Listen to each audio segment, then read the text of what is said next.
Meus irmãos, assim como foi divulgado, hoje nós daremos início a uma nova série chamada Quartas Sem Sentido.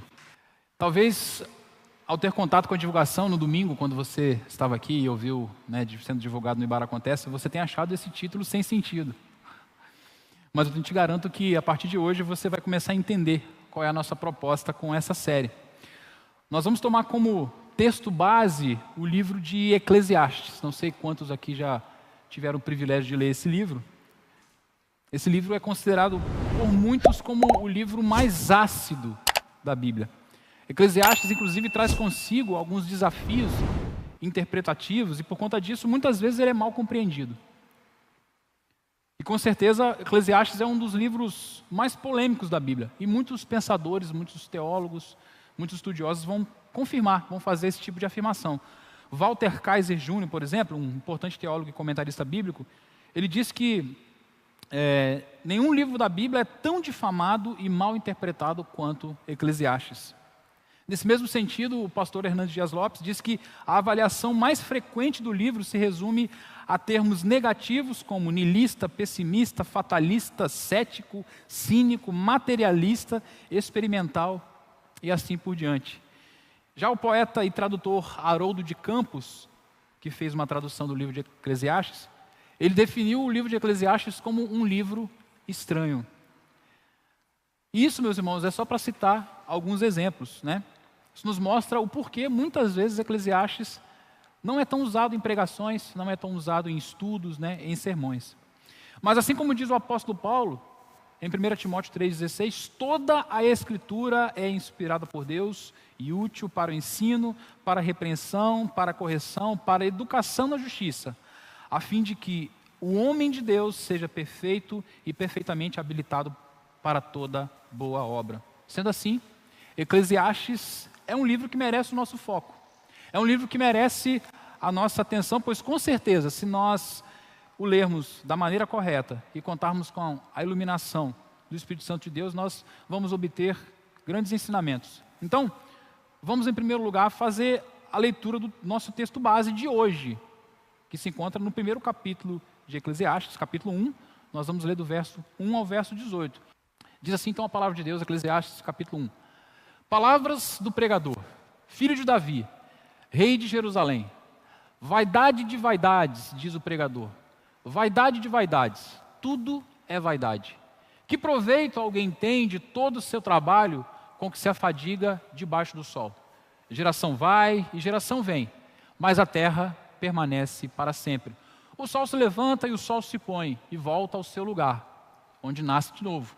O vento vai para o sul e faz o seu giro para o norte, dá voltas e mais voltas e retorna aos seus circuitos. Todos os rios correm para o mar, e o mar não se enche. Ao lugar para onde correm os rios, para lá eles voltam a correr. Todas as coisas são canseiras tais que ninguém as pode exprimir. Os olhos não se fartam de ver, nem os ouvidos se enchem de ouvir. O que foi é o que há, e o que há de ser, e o que se fez, isso se tornará a fazer. Não há nada de novo debaixo do sol. Será que existe alguma coisa de que se possa dizer, veja, isso é novo? Não, já existiu em tempos passados, muito antes de nós. Já não há lembranças das coisas que se foram e das coisas que ainda virão também. Não haverá memória entre os que hão de vir depois delas. Eu, o pregador, venho sendo rei de Israel em Jerusalém. Dediquei-me a investigar e a me informar com sabedoria a respeito de tudo o que se faz debaixo do céu. Que enfadonho trabalho Deus impôs aos filhos dos homens, para com ele os afligir. Vi todas as obras que se fazem debaixo do sol, e eis que tudo é vaidade e correr atrás do vento.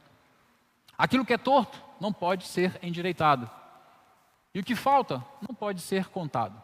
Eu disse a mim mesmo, eu me tornei importante e superei em sabedoria todos os que governaram em Jerusalém antes de mim. O meu coração tem tido larga experiência da sabedoria e do conhecimento.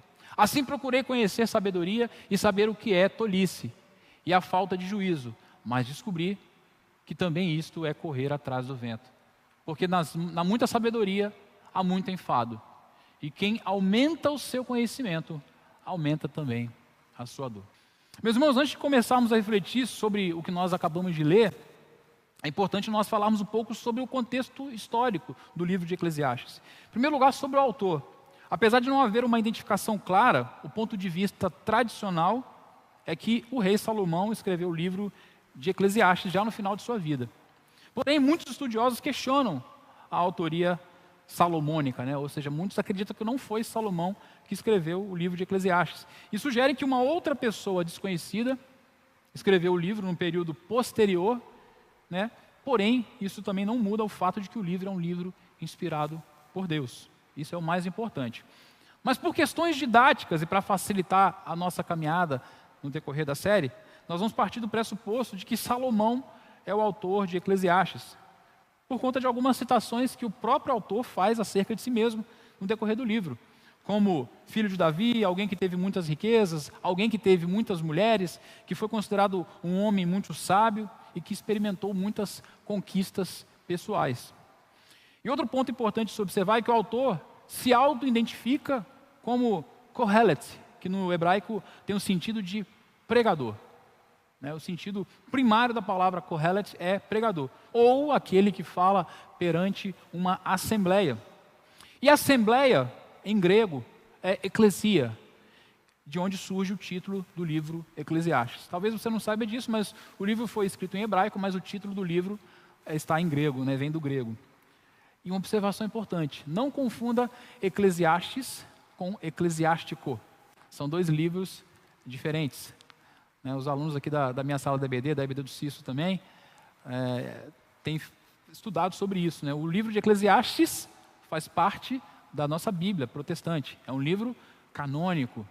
O livro de Eclesiástico não é um livro canônico, é um livro apócrifo, deuterocanônico, faz parte da Bíblia católica. Então, são dois livros distintos. Voltando ao livro de Eclesiastes, o tema central do livro é o sentido da vida debaixo do sol. E gira em torno da palavra hebraica revel. Essa palavra é um tipo de palavra que é difícil você definir. Muitas expressões vão ser usadas para tentar definir o que ela tenta expressar. É similar, por exemplo, à palavra saudade no português. Quando nós falamos da palavra saudade, automaticamente a gente já sabe do que está se referindo. Mas se alguém perguntar o que é saudade, você vai gastar um tempinho explicando. Saudade é isso, saudade é aquilo. E um detalhe, saudade só tem no português, para quem não sabe disso, Então, não é uma palavra que você consegue, com poucas palavras, expressar o que ela significa, mas, ao ouvi-la, você sabe do que se trata. Então, essa palavra revel, no hebraico, ela pode ser traduzida por vaidade de vaidades, vapor ou fôlego, ou outras palavras, mas sempre com a conotação de algo inútil, algo vazio, algo efêmero, algo sem sentido, algo transitório e sem permanência. Então, Eclesiastes é como se Salomão, em sua larga experiência como rei de Jerusalém, que foi o homem mais rico do seu tempo, o homem mais sábio, um homem que teve muitas posses, é como se ele nos conduzisse a um exame meticuloso sobre o verdadeiro sentido da vida debaixo do sol. E com a autoridade de um pregador, que é como ele se autodenomina, ele nos ensina algumas lições, das quais eu quero compartilhar 3 com os irmãos nessa noite. Eu até comentei com o pastor Cício que eu tentei segurar as ondas aqui, porque nós vamos ter 5 quartas-feiras, a partir de hoje. Então, a gente tem bastante coisa para refletir, para pensar acerca desse livro. Na semana que vem o pastor Cício está aqui, então tem bastante coisa para ser falado. Então, separei aqui 3. Poderia falar mais coisas? Poderia, com certeza. O livro é muito rico. E a primeira lição que o pregador nos ensina é que a vida é passageira. Após se identificar como filho de Davi e rei em Jerusalém, o pregador vai direto ao ponto. E ele diz: vaidade de vaidades, diz o pregador. Vaidade de vaidades, tudo é vaidade. Que proveito alguém tem de todo o seu trabalho com que se afadiga debaixo do sol? Aqui Salomão faz uma análise secularista da vida, ou seja, ele analisa a vida pela ótica de alguém que não conhece a Deus. Ele olha para o mundo levando em consideração apenas o nível horizontal, o mundo sem Deus. A repetição na língua hebraica é usada para dar ênfase. Então, em alguns momentos ele vai usar vaidade de vaidades, porque ele quer enfatizar algo, ele quer enfatizar exatamente aquilo que a palavra revel quer dizer. A palavra foi traduzida por vaidade, mas em outras traduções, em outras versões, quem está com NVI, Almeida Revista e Atualizada, NVT, você vai perceber que às vezes vai ter outras palavras. Na NVI, por exemplo, vai estar, que grande inutilidade, diz o mestre, que grande inutilidade, nada faz sentido. Mas a ideia, né, da palavra é a mesma. Se refere àquilo que é passageiro, como eu disse, transitório, insubstancial, frágil, inútil, algo que não tem durabilidade. E do capítulo 1 até o capítulo 12, Eclesiastes são 12 capítulos, Salomão irá usar essa mesma expressão cerca de 30 vezes. Então é uma palavra muito importante no contexto do livro. E o que acontece? Após se atentar para todas as obras dos homens debaixo do sol, Salomão chega à conclusão de que tudo é vaidade. Ele chega à conclusão que os esforços dos homens são vãos. É o mesmo que correr atrás do vento, como ele diz no verso 14. Isso porque na vida humana tudo é passageiro. E é por isso que na sequência ele cita os ciclos naturais e a imutabilidade da terra. Tudo passa. Uma geração vai e outra vem, mas a terra permanece para sempre. O sol nasce e se põe, os ventos giram e os rios correm para o mar, sem jamais se encher. Tudo isso ilustra de forma muito clara a repetitividade e a aparente futilidade das coisas debaixo do sol, ou seja, a vida é passageira. E se nós pararmos para observar de maneira fria o nosso dia a dia, nós vamos chegar à mesma conclusão. Isso é, se você que me ouve aqui nessa noite, de repente já não se pegou pensando nisso. A vida é uma repetição a cada dia. Para pensar, desde que você acorda, de segunda a segunda, quantas coisas você repete, que você faz? Para pensar no seu dia a dia aí. Desde que você levanta, que você abre o olho, coisas que você faz igualzinho. O Gessi, eu sei que ele faz algumas coisas repetidas, porque ele posta no story lá. Eu também, né? Academia, né, Gessi? Tomar um cafezinho, pá. Normal. Trabalho, outros vão para a escola, outros vão, sei lá, fazer algum outro tipo de afazer, que se repete, segunda, terça, quarta. É isso que ele está falando. A vida é passageira. E a nossa cultura pop já falou acerca disso algumas vezes. Nós podemos citar como um exemplo aqui a famosa canção de Lulu Santos, que vai dizer: nada do que foi será de novo do jeito que já foi um dia. Tudo passa, tudo sempre passará.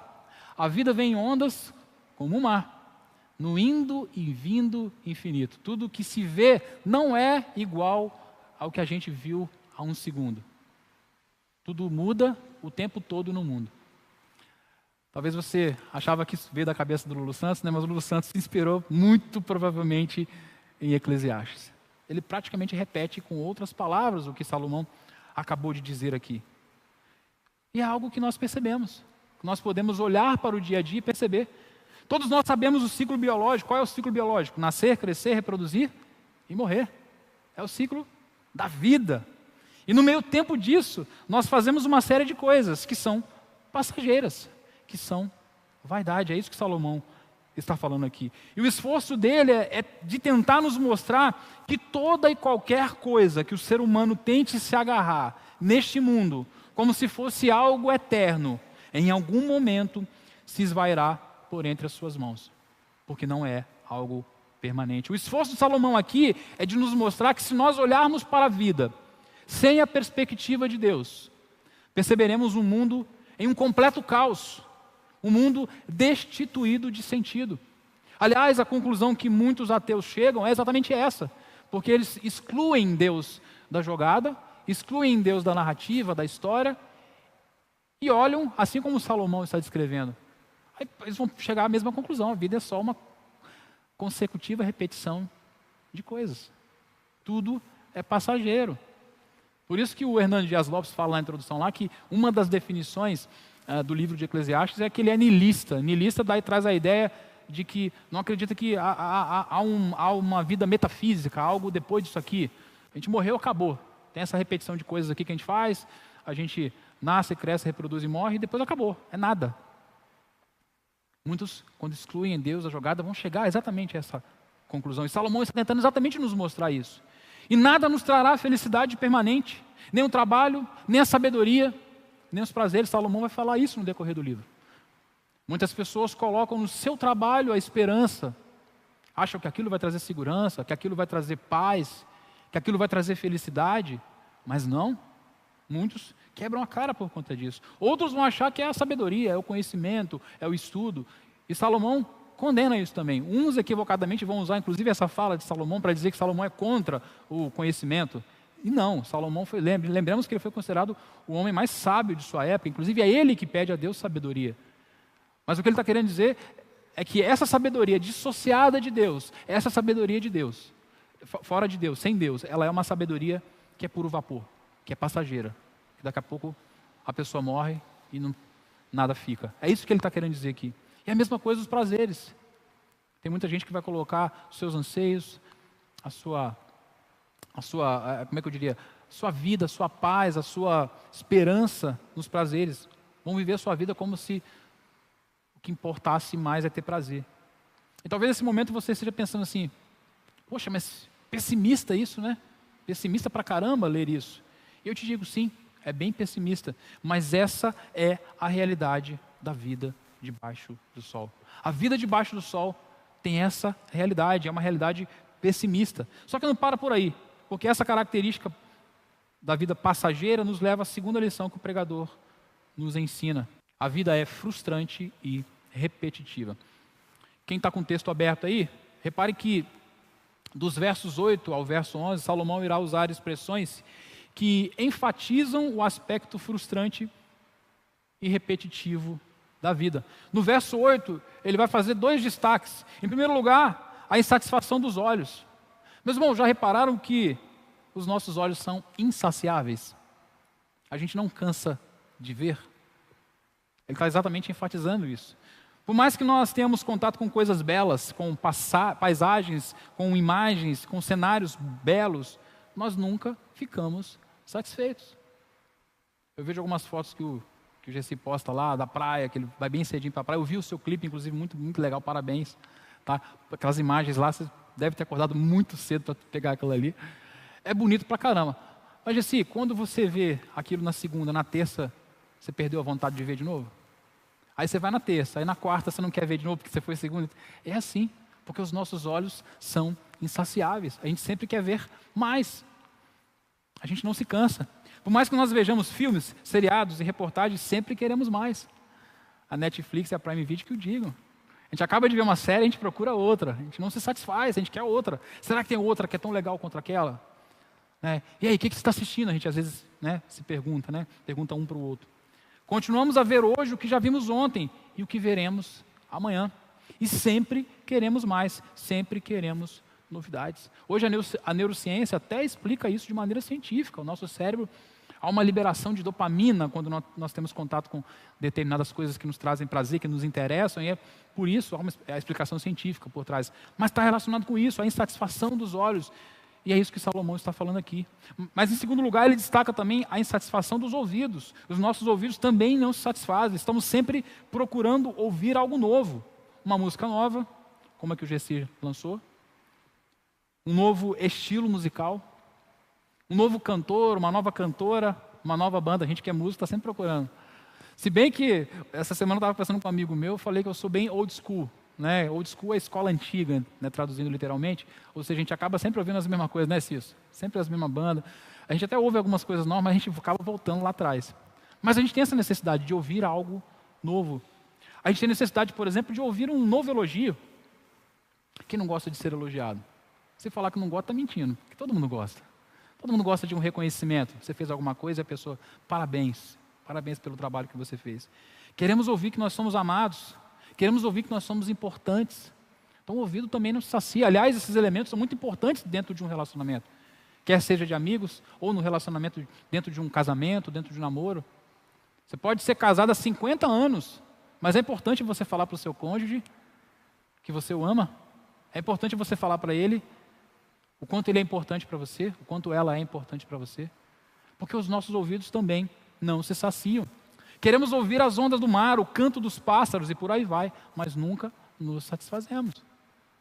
E a partir do verso 9, ele faz uma transição. ele sai do corpo humano e vai para a história, e afirma que não há nada novo debaixo do sol.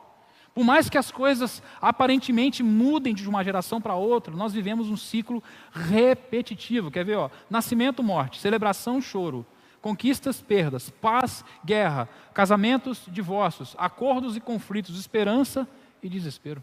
É o ciclo da vida. Isso nos acompanha. Quem é um pouquinho mais velho aqui sabe que é o que acontece a cada dia. A gente percebe isso nas nossas vidas e nas vidas dos nossos amigos, dos nossos parentes, dos nossos familiares. Assim como disse Elis Regina, minha dor é perceber que apesar de termos feito tudo o que fizemos, nós ainda somos os mesmos e vivemos como os nossos pais. É tudo igual.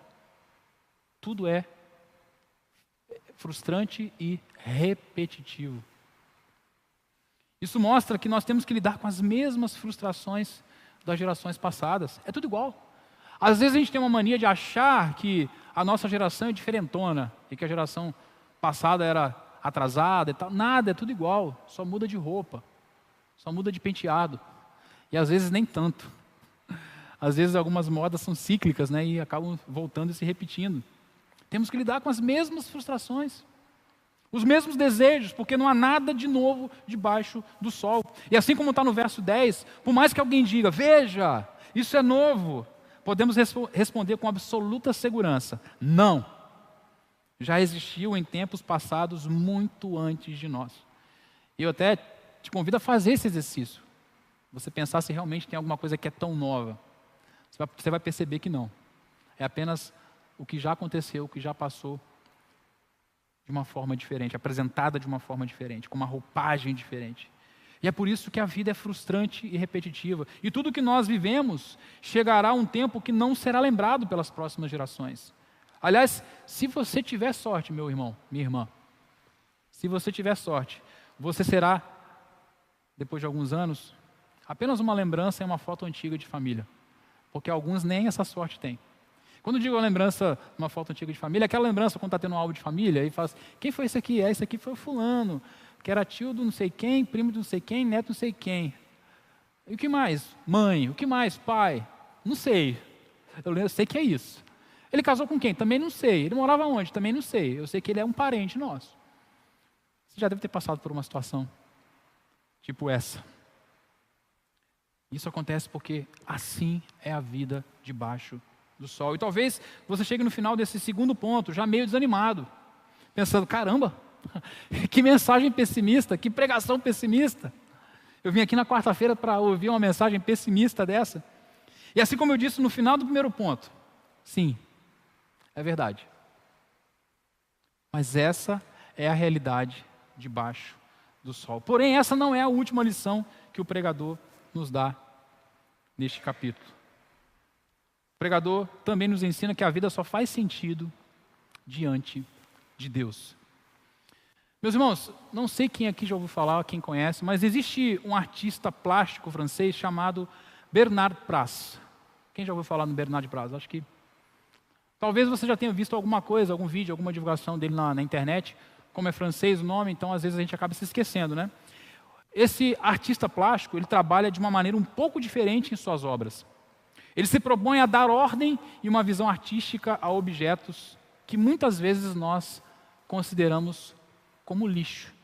Ele olha para uma sucata abandonada em um determinado lugar e ele tenta, a partir daquela sucata, produzir algo belo e que leve as pessoas à reflexão.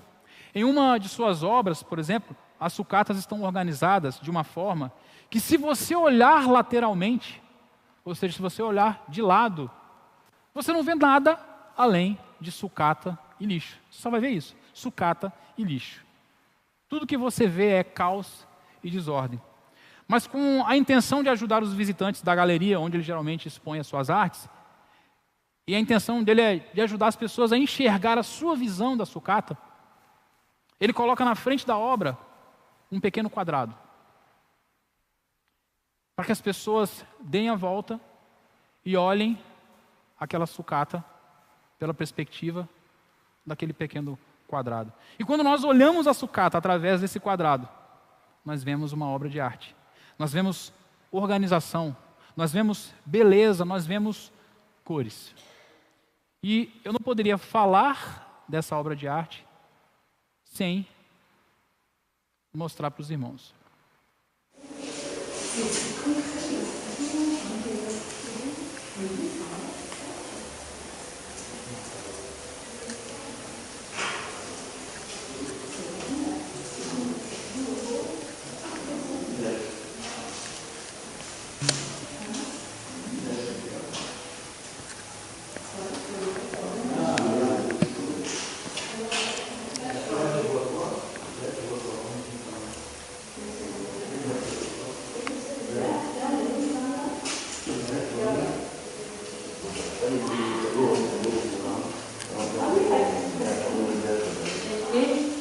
Muito legal, né? Se você entrar no site dele, tem várias obras. Ele faz de músicos também, Jesse.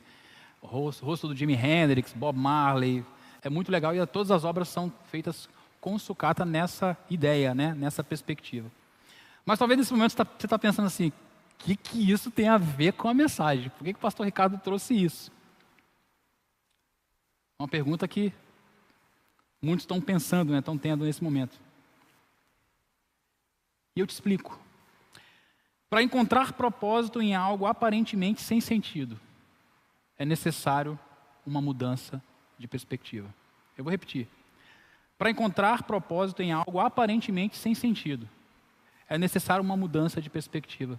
Quando você entra na galeria, onde estão sendo expostas as obras do Bernard Pras, quando você olha de lado todas as obras de arte dele, a impressão que tem é que é só lixo amontoado, que é sucata e que é um caos e desordem total. Mas quando você muda de perspectiva, você consegue enxergar a obra de arte que o autor quis imprimir ali. E é isso que Salomão faz nessa última parte do primeiro capítulo. Ele não apenas reforça tudo o que ele falou anteriormente, mas no verso 14 ele diz algo muito importante. E que muitas vezes, quando nós fazemos a leitura de Eclesiastes, passa desapercebido, a gente não dá a devida atenção. Ele diz: vi todas as obras que se fazem debaixo do sol. Vi todas as obras que se fazem debaixo do sol.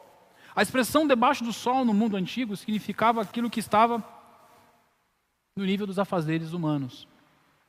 E quando o pregador nos força a olhar debaixo do sol, como Salomão fez, e como ele vai fazer no decorrer do livro de Eclesiastes, indiretamente ele nos lembra que existe uma perspectiva acima dele. Se eu tenho debaixo do sol, isso significa que eu tenho acima do sol. E nessa perspectiva, acima do sol, está o nosso Deus. E o que o pregador vai fazer no decorrer do livro de Eclesiastes, e que ele já nos dá uma pista aqui, é nos mostrar que nós devemos olhar para o mundo, para a criação, não apenas pela perspectiva horizontal, mas também pela perspectiva vertical. Ou seja, pela perspectiva de Deus como autor. Como alguém que coloca lá um quadradinho para que a gente olhe e consiga interpretar tudo o que está acontecendo e não ver apenas caos, e não ver apenas desordem, e não ver apenas bagunça. Quando nós olhamos para a vida humana, é isso que a gente vai ver, apenas pela perspectiva humana. Não vamos encontrar sentido. Daí o título da série, Quarta Sem Sentido. E é por isso que nós ficamos desanimados. Pela perspectiva humana, a vida é passageira, a vida é frustrante, a vida é repetitiva, a vida é como vapor, ela passa. Mas isso acontece debaixo do sol. O que nós precisamos é aprender a olhar a vida acima do sol. E o que Salomão faz é nos conduzir nesse sentido. Só que antes, o que ele faz? Ele tira todos os ídolos, ele tira toda a esperança ou toda a tentativa de encontrar vida fora de Deus. Sabe o seu trabalho? É vapor, é vaidade, é evel. Sabe os prazeres do mundo? Não tem durabilidade, não te sustentam. Sabe a sabedoria, a intelectualidade, o conhecimento? Isso não é nada, isso passa, isso é passageiro. É exatamente isso que Salomão faz. Ele vai fazer um trabalho de desconstrução, e nesse sentido ele vai usar vários capítulos no decorrer do livro, para acabar com qualquer esperança de vida debaixo do sol. Para que quando o leitor chegue no último capítulo, ele chegue à conclusão que Salomão chegou. Não há nada debaixo do sol sem Deus que presta. Não há nada debaixo do sol que tenha valor sem Deus. E ele vai dar pistas ao longo do livro. Ele vai através dessas pistas, mostrar onde o verdadeiro sentido da vida pode ser encontrado diante de Deus. E é por isso que no último capítulo, ele irá dizer o seguinte: de tudo que se ouviu, a conclusão é esta: tema a Deus e guarde os seus mandamentos. E para concluir, meus irmãos, Eclesiastes tem o objetivo não tão claro à primeira vista, mas quando você faz a leitura você consegue captar, de nos lembrar que nós vivemos em um mundo quebrado, um mundo afetado pelo pecado, um mundo que muitas vezes nos parece como uma sucata, como um amontoado de lixo, quando a gente observa um monte de coisas ruins que acontecem de maneira consecutiva. Mas ele também tem o objetivo de nos mostrar que existe uma realidade superior. Eclesiastes foi escrito para nos mostrar que toda busca do ser humano fora de Deus é inútil, que tudo aquilo que a gente faz sem Deus é inútil. Veja bem, Salomão não condena o trabalho, Salomão não condena os prazeres, Salomão não condena a intelectualidade, mas ele condena essas coisas ou qualquer outro elemento da criação sem Deus, dissociado de Deus, porque tudo isso sem Deus é inútil. A ideia do livro é nos poupar de buscar entre as coisas criadas aquilo que só o Criador pode nos dar, só o Criador pode nos prover. A ideia do livro é nos levar a desfrutar corretamente das coisas criadas, porque Deus criou as coisas para que nós, da maneira correta, desfrutemos delas, não colocando essas coisas como ídolos em nossas vidas. Porque quando nós vivemos uma vida procurando sentido apenas aqui, embaixo do sol, a frustração em algum momento acontecerá, a frustração em algum momento virá. Sem Jesus, a equação não fecha. Você pode fazer o cálculo que for, mas sem Jesus, a equação não vai bater. Por isso, meu irmão, minha irmã, eu quero te encorajar a refletir acerca disso. A refletir onde você tem colocado o seu coração. Onde está o seu coração? Onde você tem colocado a sua esperança? Às vezes você acha que é um trabalho, que vai ser aquilo que vai te trazer paz, que vai te trazer segurança. Às vezes é os estudos. A gente nasce e cresce, né, ouvindo nossos pais falar assim: menino, estuda para você ser alguém na vida. Estuda que senão você não vai conseguir ser ninguém não. Ser alguém não, você não vai ser ninguém. É mais ou menos essa a ideia. Tem tanta gente aí que estuda, faz um curso superior e muitas vezes não consegue um emprego, não consegue o trabalho que deseja. Às vezes vai trabalhar em outra coisa, às vezes ganhando muito menos que se ele estivesse trabalhando dentro da área que ele se formou. Acontece. Então isso não é garantia. Não estou aqui desestimulando não, tá? Ninguém estudar não, estudem. Mas não estudem porque você acha que isso vai fazer de você alguém. Estudem porque é bom estudar, porque é prazeroso. Mas estudem também, principalmente, para a glória de Deus. Para que através disso Deus te use também. Que é isso que Salomão quer que a gente entenda. E eu quero te encorajar a pensar nisso. Os prazeres também. Deus nos deu muitos prazeres através da criação, mas nós não podemos idolatrar essas coisas.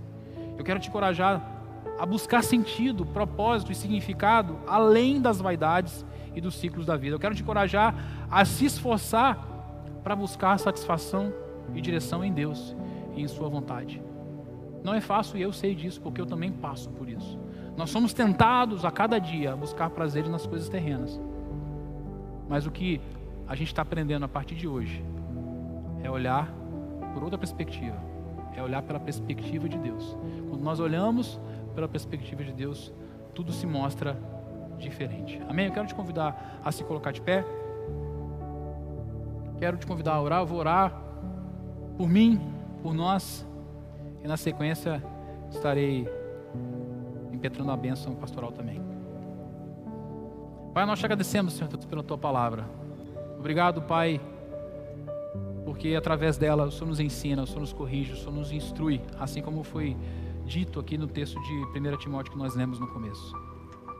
Obrigado, Pai, porque hoje o Senhor começa a nos ensinar, nos fazer enxergar algumas coisas que às vezes a gente não está dando a devida atenção.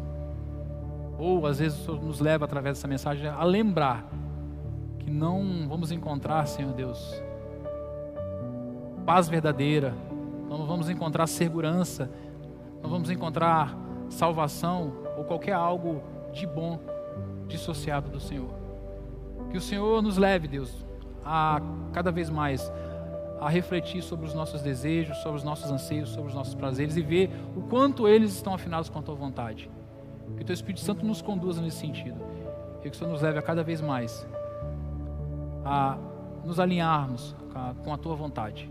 Que o Senhor possa corrigir, Senhor Deus, aparar as arestas, Senhor Deus, aquilo que não te agrada, para que nós possamos ter uma vida mais afinada com a tua vontade.